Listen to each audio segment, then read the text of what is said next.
TRP போட்டித் தேர்வு மாணவர்கள் அனைவருக்கும் மனமார்ந்த வாழ்த்துக்களும் பாராட்டுகளும்.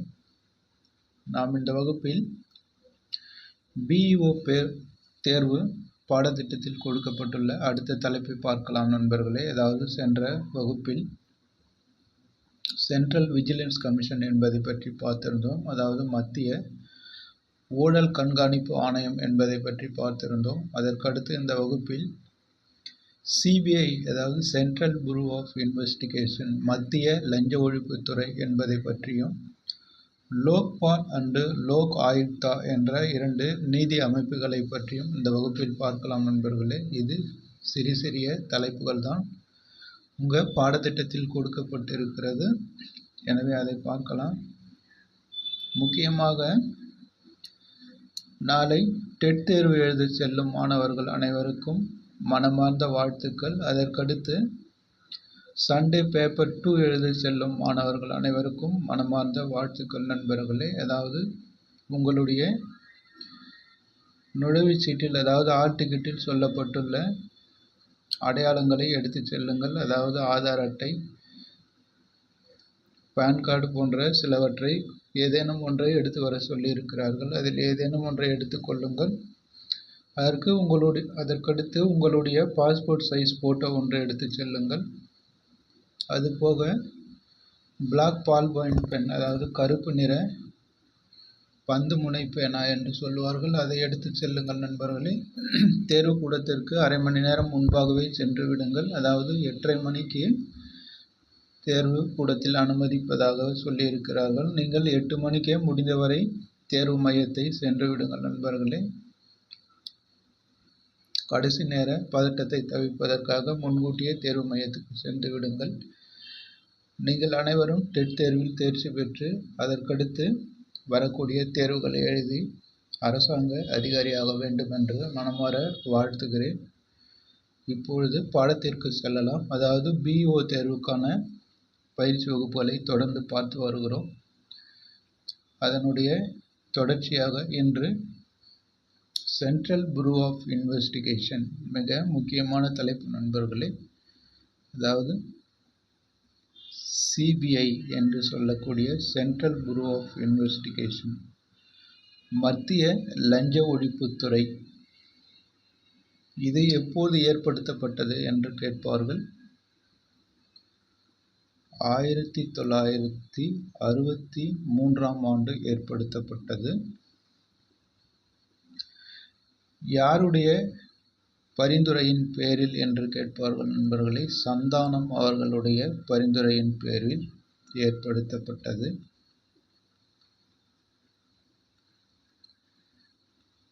சந்தானம் கமிட்டியினுடைய பரிந்துரையின் அடிப்படையில் தான் இந்த சிபிஐ ஆனது ஏற்படுத்தப்பட்டது. சென்ற வகுப்பில் பார்த்த சென்ட்ரல் விஜிலன்ஸ் கமிஷன் என்பதும் சந்தானம் அவர்களுடைய பரிந்துரையின் பேரில் தான் ஏற்படுத்தப்பட்டிருக்கும் நண்பர்களே. இந்த 2 அமைப்புகளுமே சந்தானம் அவர்களுடைய கமிட்டியின் அடிப்படையில் தான் ஏற்படுத்தப்பட்டது. சிபிஐ 1963இல் ஏற்படுத்தப்பட்டது. சிவிசி என்பது 1964இல் ஏற்படுத்தப்பட்டது. இரண்டுமே சந்தானம் குழுவினுடைய பரிந்துரையின் அடிப்படையில் ஏற்படுத்தப்பட்டது. இதற்கு வித்தியாசத்தை புரிந்து கொள்ளுங்கள் நண்பர்களே, மாற்றி எழுதக்கூடாது. சிபிஐ 1963, சிவிசி 1964, இரண்டுமே சந்தானம் கமிட்டியினுடைய பரிந்துரையில் ஏற்படுத்தப்பட்டது. அதற்கடுத்து இதற்கு காரணமான அதாவது இப்போ சிபிஐ பற்றி பார்த்து வருகிறோம் நண்பர்களே. இது ஏற்கனவே பார்த்து முடிந்தாகிவிட்டது. நான் சொல்லக்கூடிய தகவல்கள் அனைத்தும் சிபிஐயை பற்றியது தான். இந்த சிபிஐ ஆனது அதற்கான சட்டங்கள் மற்றும் அதிகாரங்களை டெல்லி ஸ்பெஷல் போலீஸ் ஆக்ட் அதாவது டெல்லி ஸ்பெஷல் போலீஸ்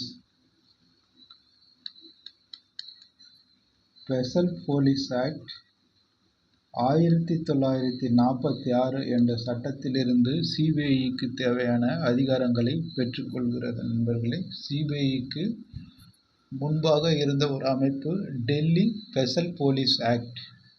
அதாவது டெல்லி சிறப்பு காவல் சட்டம் 1946 அதனுடைய அடிப்படையில், அதாவது அதனுடைய சாராம்சத்தை கொண்டுதான் இந்த சிபிஐ ஆனது ஏற்படுத்தப்பட்டிருக்கிறது. இது ஏற்கனவே மினிஸ்டர் ஆஃப் ஹோம் அஃபயர்ஸ், அதாவது உள்துறை அமைச்சகத்தின் கட்டுப்பாட்டில் இருந்தது. இப்போது transferred to minister of personnel, அதாவது தனி விவகார அமைச்சகத்தின் கீழ் இது இயங்குகிறது. இதனுடைய முக்கியமான வாசகம், அதாவது மோட்டோ என்று சொல்லக்கூடிய வாசகமானது இண்டஸ்ட்ரி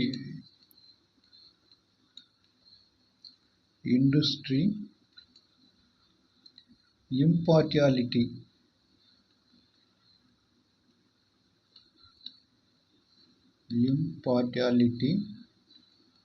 இன்டெகிரிட்டி. அதாவது இதனுடைய மோட்டோ என்று கேட்பார்கள் நண்பர்களே. சிபிஐயினுடைய மோட்டோ என்பது இண்டஸ்ட்ரி, இம்பார்ட்டியாலிட்டி, இன்டெகிரிட்டி என்று பொருள்படும். அதற்கடுத்து முக்கியமானது, இந்த சிபிஐ அதிகாரிகளை தேர்ந்தெடுப்பதற்காக ஒரு குழுவானது நியமிக்கப்படுகிறது. ஏற்கனவே சிவிசி உறுப்பினர்களை தேர்ந்தெடுப்பதற்காக நியமிக்கப்பட்டது போல இந்த சிபிஐ உறுப்பினர்களை தேர்ந்தெடுப்பதற்கு ஒரு குழுவானது நியமிக்கப்படுகிறது. அதில் முதலில் பிரைம் மினிஸ்டர் இருக்கிறார். இவர்தான் இந்த குழுவினுடைய தலைவராகவும் செயல்படுகிறார். அதற்கடுத்து லீடர் ஆஃப் ஆப்போசிஷன் இன் லோக்சபா, இரண்டாவது லீடர் ஆஃப் ஆப்போசிஷன் இன் லோக்சபா, மக்களவையின் எதிர்க்கட்சி தலைவர்.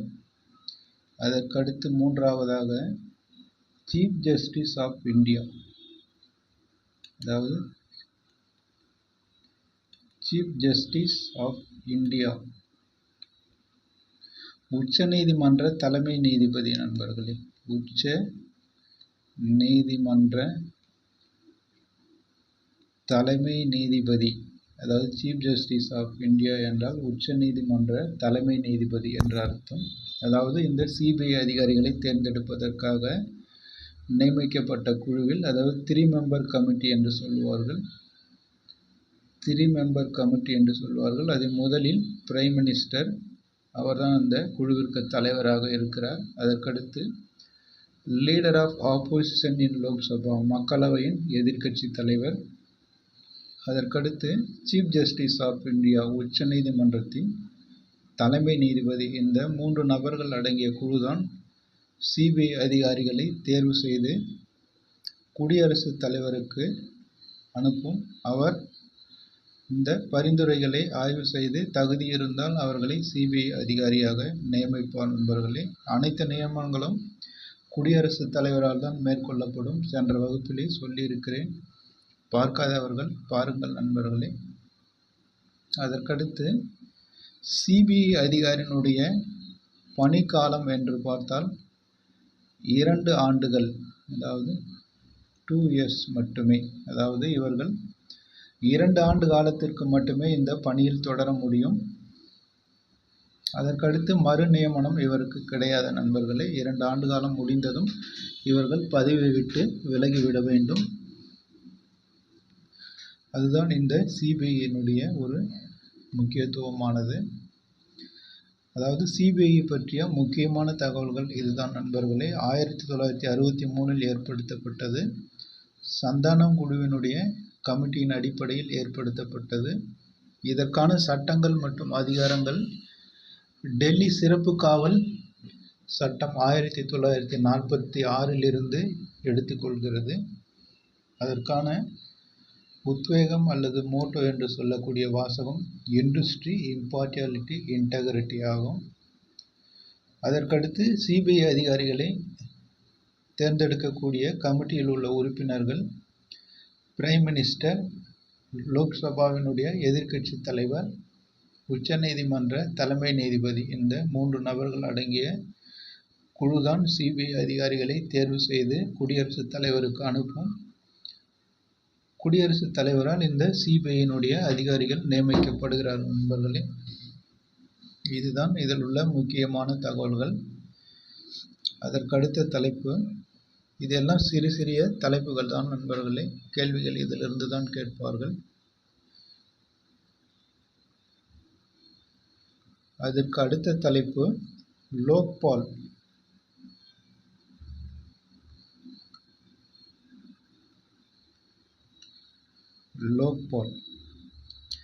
லோக்பால் என்றால் இது ஒரு நீதித்துறை அமைப்பு நண்பர்களே. உங்களுக்கு எளிதில் புரியும்படி சொல்ல வேண்டுமானால் விரைவு நீதிமன்றம்,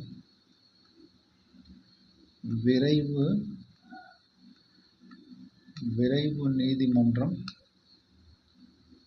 அல்லது நடமாடும் நீதிமன்றம்,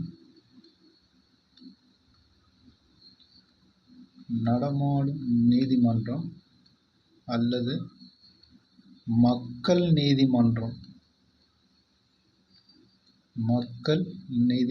இந்த லோக்பாலும் லோக் ஆயுக்தா ஒன்று இருக்கிறது நண்பர்களே. இது இரண்டுமே ஒரே மாதிரியான அமைப்பு தான். லோக் ஆயுக்தாஸ், இது இரண்டுமே நீதித்துறை சேர்ந்தது தான் நண்பர்களே. லோக்பாலும் லோக் ஆயுக்தாவும் ஒன்று சென்ட்ரல், அதாவது மத்திய அளவில் ஒன்று செயல்படும், இன்னொன்று மாநில அளவில் செயல்படும். ஆக மொத்தம் இது இரண்டுமே நீதிமன்றம் அமைப்பை சார்ந்தது தான். இது விரைவு நீதிமன்றம், நடமாடும் நீதிமன்றம், மக்கள் நீதிமன்றம் என்ற பெயரில் அழைக்கப்படும் நண்பர்களே. இது ஏற்கனவே கேள்வியாக கேட்டிருக்கிறார்கள். லோக்பால் என்பது மக்கள் நீதிமன்றம் என்று கேட்டிருக்கிறார்கள். அதை தெரிந்து கொள்ளுங்கள். அதற்கடுத்து இவை இரண்டுமே 2013ஆம் ஆண்டு கொண்டுவரப்பட்ட சட்டத்தின் அடிப்படையில் ஏற்படுத்தப்பட்டது. அதாவது 2013ஆம் ஆண்டு கொண்டுவரப்பட்ட சட்டத்தின்படி இந்த லோக்பால் மற்றும் லோக் ஆயுக்தா அமைப்புகள் ஏற்படுத்தப்பட்டது. லோக்பால் ஆனது மத்திய மற்றும் மாநில அளவிலும் இருக்கிறது. லோக் ஆயுக்தா என்பது one at the centre, one at the every state, அதாவது ஒன்று மத்தியிலும் இன்னொன்று அனைத்து மாநிலங்களிலும் இருக்கக்கூடியது தான் இந்த லோக்பால் லோக் ஆயுக்தா. இது 2013ஆம் ஆண்டு ஏற்படுத்தப்பட்டது. இந்த லோக் ஆயுக்தா அமைப்பில் உள்ள உறுப்பினர்களை தேர்ந்தெடுப்பதற்கு ஏற்கனவே சொன்னது போல ஒரு குழுவானது இருக்கிறது. அந்த குழுவை பற்றி பார்க்கலாம். அதாவது லோக்பால் அமைப்பினுடைய உறுப்பினர்களை தேர்ந்தெடுப்பதற்கு முன்னாடி பார்த்தது போல ஒரு குழுவானது இருக்கிறது நண்பர்களே. அதே போல இந்த குழுவை பற்றி பார்க்கலாம். முதலில் சீஃப் ஜஸ்டிஸ் ஆஃப் இந்தியா, அதாவது சீஃப் ஜஸ்டிஸ் ஆஃப் இந்தியா, உச்ச நீதிமன்ற தலைமை நீதிபதி. இரண்டாவது லோக்சபா ஸ்பீக்கர் நண்பர்களே. இது எல்லாமே டிஃப்ரெண்ட்டாக வரும். லோக்சபா ஸ்பீக்கர். அதற்கடுத்து ராஜ்யசபா சேர்மன்,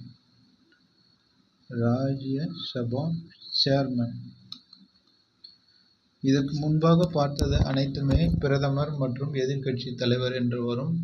இங்கே லோக்பால் அமைப்புக்கு அப்படியே முழுவதுமாக மாறுகிறது நண்பர்களே. முதலில் சீஃப் ஜஸ்டிஸ் ஆஃப் இந்தியா, உச்ச நீதிமன்ற தலைமை நீதிபதி.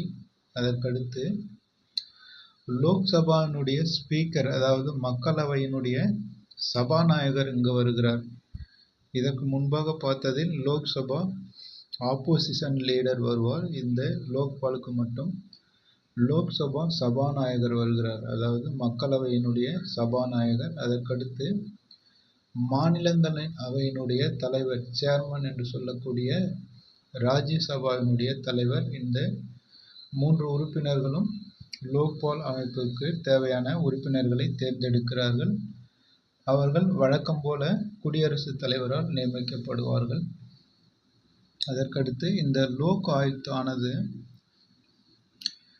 முதலில் எங்கு தொடங்கப்பட்டது என்று பல முறை கேள்வி கேட்டிருக்கிறார்கள் நண்பர்களே.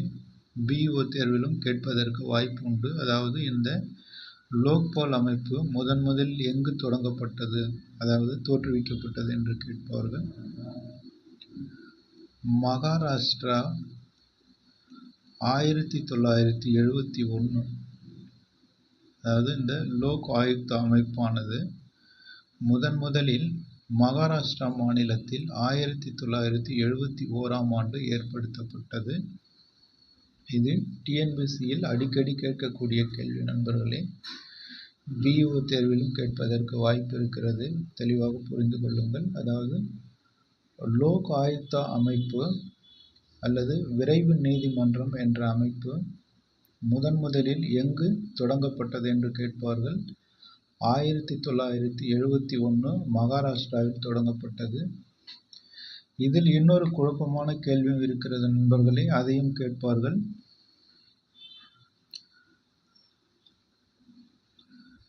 1970 ஒடிசா மாநிலத்தில் இந்த லோக் ஆயுக்தா அமைப்பானது சட்டமானது கொண்டு வரப்பட்டது. ஆனால் அது நடைமுறைப்படுத்தவில்லை நண்பர்களே, அப்படியே கைவிட்டு விட்டார்கள். இந்த கேள்வியும் கொடுப்பார்கள். மகாராஷ்டிரா, ஒடிசா என்று நீங்கள் ஒடிசாவை எழுதக்கூடாது. ஏனென்றால் இதில் தொடங்கி அப்படியே கைவிட்டு விட்டார்கள், நிறைவேற்றவில்லை. எனவே இந்த ஒடிசாவானது வராது. மகாராஷ்டிரா தான் 1971 முதலில் அமல்படுத்தி நடைமுறைக்கு கொண்டு வந்தது. அதுதான் சரியான விடை. ஒடிசாவானது அந்த சட்டமானது பாஸ்டு த ஆக்ட், அதாவது சட்டம் கொண்டு வரப்பட்டதை ஒழிய அது அப்படியே கைவிடப்பட்டது, மறுபடி அமல்படுத்தவில்லை. எனவே இதை தெளிவாக புரிந்து கொள்ளுங்கள். இந்த குழப்பமான கேள்விகளையும் ஏற்கனவே கேட்டிருக்கிறார்கள். அதனால் தான் உங்களுக்கு தெளிவாக சொல்லுகிறேன். ஒடிசா கிடையாது, மகாராஷ்டிரா 1971 நண்பர்களே. இதில் முக்கியமாக கேள்விகள் எப்படி கேட்பார்கள் என்றால், லோக்பால் மற்றும் லோக் ஆயுக்தா அமைப்பு எப்போது தோற்றுவிக்கப்பட்டது என்று கேட்பார்கள். 2003ஆம் ஆண்டு கொண்டு வரப்பட்ட சட்டத்தின்படி தோற்றுவிக்கப்பட்டது. ஆனால் முதலில் லோக் ஆயுக்தா அமைப்பு எப்போது தொடங்கப்பட்டது என்று கேட்டால், மகாராஷ்டிரா மாநிலத்தில் 1971 லோக் ஆயுக்தா என்ற அமைப்பானது தொடங்கப்பட்டது. அதன் பிறகு அதிகாரப்பூர்வமாக கொண்டு வரப்பட்டது 2013ஆம் ஆண்டு.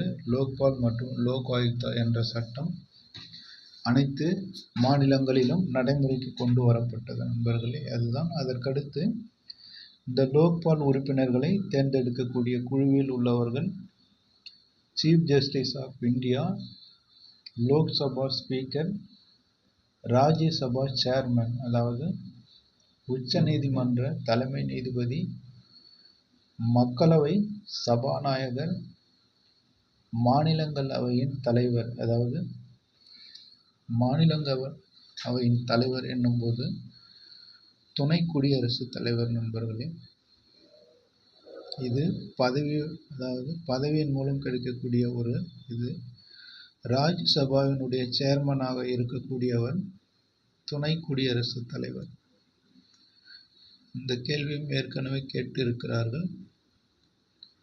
துணை குடியரசுத் தலைவர் தான் ராஜ்யசபாவினுடைய சேர்மனாக இருப்பார். அது பதவி வழியாக வரக்கூடிய ஒரு மரபு. இந்த கேள்வியும் கேட்பார்கள் நண்பர்களே. ராஜ்யசபாவினுடைய சேர்மனாக இருக்கக்கூடியவர் யார் என்று கேட்டால், துணை குடியரசுத் தலைவர் தான் ராஜ்யசபாவினுடைய சேர்மனாக இருப்பார். அதுக்கு வாக்கெடுப்போ எதுவுமே கிடையாது. அது மரபு வழியில் அடிப்படையாக வருவது நண்பர்களே. இது துணை குடியரசுத் தலைவர் பற்றிய கேட்பார்கள். ஏனென்றால் சில மாதங்களுக்கு முன்புதான் இந்தியாவினுடைய துணை குடியரசுத் தலைவராக சிபி ராதாகிருஷ்ணன் அவர்கள் தேர்ந்தெடுக்கப்பட்டிருக்கிறார். எனவே அதை பற்றிய கேள்விகள் வருவதற்கு வாய்ப்பு உண்டு. 15வது துணை குடியரசுத் தலைவர் நண்பர்களே. இதை கேட்டாலும் கேட்டு விடுவார்கள். தற்போது தேர்ந்தெடுக்கப்பட்ட, அதாவது அக்டோபர் மாதம் என்று நினைக்கிறேன், அக்டோபர் 2025இல் துணை குடியரசுத் தலைவராக தேர்ந்தெடுக்கப்பட்டவர் சிபி ராதாகிருஷ்ணன், திருப்பூர் மாவட்டத்தைச் சேர்ந்தவர். அவர் 15வது துணை குடியரசுத் தலைவர். அதாவது தற்போது தேர்ந்தெடுக்கப்பட்ட சிபி ராதாகிருஷ்ணன் அவர்கள் 15வது துணை குடியரசுத் தலைவர். கேட்பதற்கு வாய்ப்பு இருக்கிறது நண்பர்களே, புரிந்து கொள்ளுங்கள். நாம் ஏற்கனவே குடியரசுத் தலைவர், பிரதமர் போன்ற வகுப்புகளை பார்த்திருக்கிறோம். அதில் தெளிவாக அனைத்து விவரங்களையும் சொல்லி இருக்கிறேன். பார்க்காதவர்கள் அதை பாருங்கள். நம்முடைய யூடியூப் சேனலிலும் டெலகிராம் சேனலிலும் இருக்கிறது நண்பர்களே. இதுவரை 30க்கும் மேற்பட்ட வகுப்புகள் பிஇஓ தேர்வுக்காக விரிவாகவும் தெளிவாகவும் நடத்தப்பட்டு இருக்கிறது. அதை பார்த்து பயன்பெறுங்கள். அதற்கடுத்து இன்னும் ஒரு சில தலைப்புகள் தான் இருக்கிறது. அதோடு இந்த கான்ஸ்டியூஷன் என்ற தலைப்பானது முடிந்துவிடும் நண்பர்களே. அதற்கடுத்து ஹிஸ்ட்ரியானது ஆரம்பிக்க இருக்கிறது நண்பர்களே. அதாவது சவுத் இந்தியன் ஹிஸ்ட்ரி என்று சொல்லக்கூடிய தென்னிந்திய வரலாறு என்ற பகுதியில் இருந்து நிறைய கேள்விகள் கேட்கிறார்கள். அதை தொடங்கலாம். இன்னும் ஒரு சில தலைப்புகள் மட்டும்தான் இந்த கான்ஸ்டியூஷன் என்று சொல்லக்கூடிய அரசியலமைப்பு வளர்ச்சி என்ற தலைப்பில் இருக்கிறது. அதற்கடுத்து சவுத் இந்தியன் ஹிஸ்ட்ரி, தென்னிந்திய வரலாறு என்பதை பற்றி முழுமையாக பார்க்கலாம் நண்பர்களே. தேர்வுக்கு முன்பாக அனைத்து தலைப்புகளும் நடத்தி முடித்து விடுவோம். நம்முடைய வகுப்புகள் அனைத்தும் எந்தவித கட்டணமும் இல்லாமல் தொடர்ந்து உங்களுக்கு நடத்தப்படும் நண்பர்களே. அதுபோக தேர்வுக்கு தேவையான பிடிஎஃப் ஃபைல்கள், மெட்டீரியல் அனைத்தும் டெலகிராம் சேனலில் பதிவேற்றம் செய்யப்படுகிறது. அதுபோக பிஇஓ தேர்வுக்கான வினாத்தாள்கள் தயாரிக்கப்பட்டு வருகிறது நண்பர்களே. அது முடிந்தவுடன் அதை எப்படி நீங்கள் பெற வேண்டும் என்பதை பற்றிய விவரங்களை உங்களுக்கு சொல்லுகிறேன். அதுவரை நம்முடைய பயிற்சி வகுப்புகளை தொடர்ந்து பார்த்து வாருங்கள். உங்களுடைய நண்பர்களுக்கும் தெரியப்படுத்துங்கள். முக்கியமாக நம்முடைய சேனலை சப்ஸ்கிரைப் செய்து கொள்ளுங்கள் நண்பர்களே. அப்போதுதான் நான் பதிவேற்றம் செய்யக்கூடிய அனைத்து வகுப்புகளும் உடனுக்குடன் உங்களுக்கு வந்து சேரும். இதோடு இந்த வகுப்பை முடித்து கொள்ளலாம். இதில் முக்கியமாக 3 தலைப்புகளை பார்த்திருக்கிறோம். அதாவது சிபிஐ, லோக்பால் மற்றும் லோக் ஆயுக்தா என்ற 3 தலைப்புகளை பார்த்திருக்கிறோம். மிக மிக முக்கியமான தலைப்பு நண்பர்களே. நாளை டெட் தேர்வு எழுத செல்லும் அனைத்து மாணவர்களுக்கும் மனமார்ந்த வாழ்த்துக்கள். அதற்கடுத்து ஞாயிற்றுக்கிழமை பேப்பர் 2 எழுத செல்லும் அனைத்து மாணவர்களுக்கும் மனமார்ந்த வாழ்த்துக்கள் நண்பர்களே. நீங்கள் அனைவரும் ஆசிரியர் தகுதி தேர்விலும் வெற்றி பெற்று, அதற்கு அடுத்து வருகிற பிஇஓ தேர்விலும் தேர்ச்சி பெற்று அரசாங்க அதிகாரியாக வேண்டும் என்று மனமாற வாழ்த்துகிறேன். நன்றி நண்பர்களே. அடுத்து வரும் வகுப்பில் சந்திக்கலாம்.